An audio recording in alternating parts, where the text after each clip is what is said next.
Friend, आज हम बात करेंगे घड़ी और कैलेंडर और वर्ष यानी साल के ऊपर। आपसे मैं अगर पूछूं कि घड़ी, कैलेंडर और जो वर्ष होता है, साल होता है, वो आपको क्या सिखाते हैं, तो आप क्या जवाब देंगे?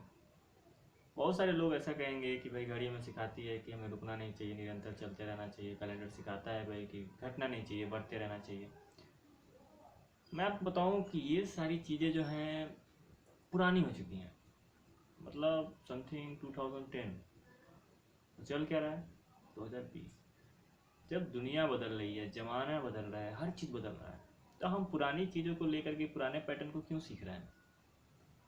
घड़ी आपको बार बार एक ही चीज़ थोड़ी सिखाएगी।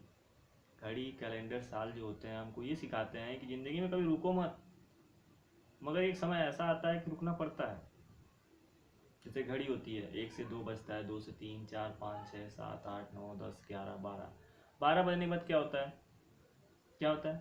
फिर 1 बजता है, बट घड़ी रुकती है नहीं। घड़ी रुकती नहीं है, लेकिन समय जो है फिर से शुरू हो जाता है। लेकिन बदलाव हो चुका होता है। कैसे? क्योंकि दिन बदल जाता है। कैलेंडर का जो दिन होता है वो बदल जाता है, 1 तारीख से 2 तारीख हो जाती है। अब कैलेंडर की बारी होती है बढ़ने की। कैलेंडर 1 से 2, 2 से 3, 4, 5, 6, 7, ऐसे करते करते कैलेंडर का जो माह होता है, मतलब लास्ट खत्म हो जाता है। जब 31 तारीख आती है तो 31 तारीख के बाद फिर क्या आता है? 1 तारीख, यानी कि जनवरी से फरवरी हो जाता है। बड़ा बदलाव हो चुका होता है, थोड़ा सा बदलाव हो जाता है, लेकिन तारीख फिर एक हो जाती है। शुरू हो जाता है, लेकिन बदलाव हो जाता है।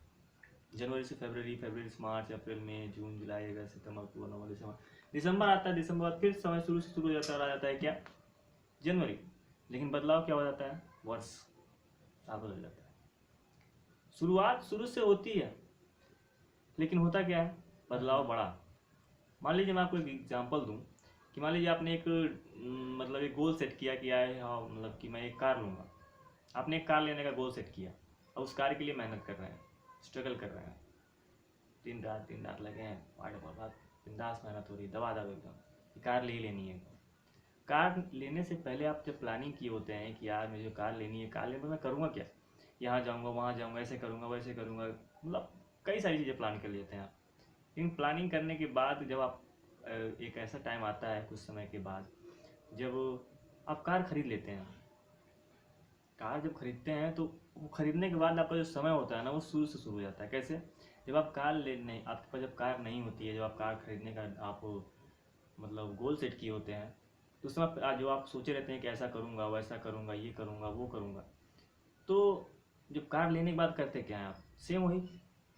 सेम वही करते हैं ना। जहाँ जहाँ सोचे होते हैं वहाँ वहाँ जाते हैं, जो जो करने के सोचे होते हैं वो करते हैं। लेकिन देखिए, शुरू तो हो गया, लेकिन बड़े बदलाव के साथ। क्यों? क्योंकि उस समय आपके पास कार नहीं थी और इस समय आपके पास कार है। तो ज़िंदगी में, मतलब इस कहानी से, इस स्पीच से मैं आपको यही समझाना चाहता हूँ कि ज़िंदगी में कभी भी हताश निराश नहीं होना चाहिए। एफर्ट नेवर डाई, प्रयास कहीं मरता नहीं है। वो थक जाता है, हार जाता है, मरता नहीं, हारता नहीं।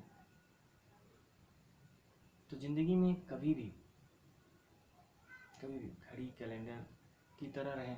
कभी कभी लगता है, होपलेस हो जाता है, यार सब कुछ खत्म हो गया, अब मैं क्या करूँगा? कुछ मत करिए, कुछ चीज़ें समय पे छोड़ देना चाहिए, क्योंकि समय हमसे ज़्यादा बेहतर उसे हैंडल करती है।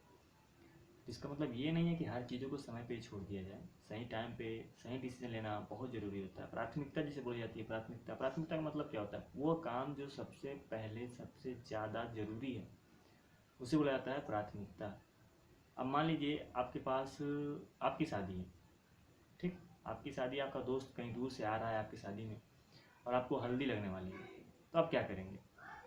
अपने दोस्त को रिसीव करने जाएंगे या हल्दी लगवाएंगे? ज़्यादातर लोग कहेंगे भाई मेरा दोस्त आ रहा है, मैं अपने दोस्त को रिसीव करने जाऊँगा।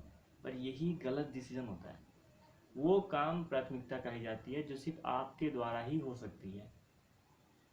आपके दोस्त को तो कोई और भी जाकर रिसीव कर सकता है। तो प्राथमिकता देखिए, सबसे पहले अपने लाइफ में एक डिसीजन लीजिए, एक बड़ा डिसीजन जो कुछ मायने रखता हूँ आपके लिए। एक डिसीजन लीजिए और डिसीजन के लिए वर्क कीजिए। मैं आपको कहूँगा, एक चीज़ हमेशा कहूँगा कि आप सपने देखिए, सपनों को पूरा कीजिए, और पूरा करने के बाद ही मरिएगा। उससे पहले मर गए तो आपको मैं बताऊँ, आपकी आत्मा को शांति नहीं मिलेगी। इसलिए क्योंकि मान लीजिए हर इंसान जो दुनिया में पैदा हुआ है उसका कोई ना कोई एक कारण है भाई। कहते हैं लोग, हमारे धर्मशास्त्री ग्रंथों वगैरह में लिखा है भाई, हर किसी के पैदा होने के पीछे का एक कारण होता है। पर वो कारण ना हाथ की लकीर में लिखा होता है ना माथे पे, वो इंसान को खुद समझना होता है। तो इंसान को समझने की ज़रूरत नहीं है। जो आपका सपना है ना, वही आपका कारण है आपके पैदा होने का। आप अपने सपने को पूरा कीजिए, उसके बाद आप मरिए ना, कोई दिक्कत नहीं, आपको सुख शांति समझ सकेंगे। लेकिन सबसे बड़ी चीज़, अपने सपनों को पूरा कीजिए, अपने आप का गला मत घोटिए। दुनिया को लोग धोखा देते हैं, लेकिन जो लोग अपने सपनों को पूरा नहीं करते ना, मैं समझता हूँ वो अपने आप को धोखा दे रहे हैं, स्वयं को धोखा दे रहे हैं। जो इंसान स्वयं को धोखा दे सकता है ना, वो दुनिया में किसी इंसान को भी धोखा दे सकता है। तो आप अपने आप को धोखा मत दीजिए, सबसे बड़ी चीज़। और ड्रीम और अपने सपने के पीछे मेहनत कीजिए।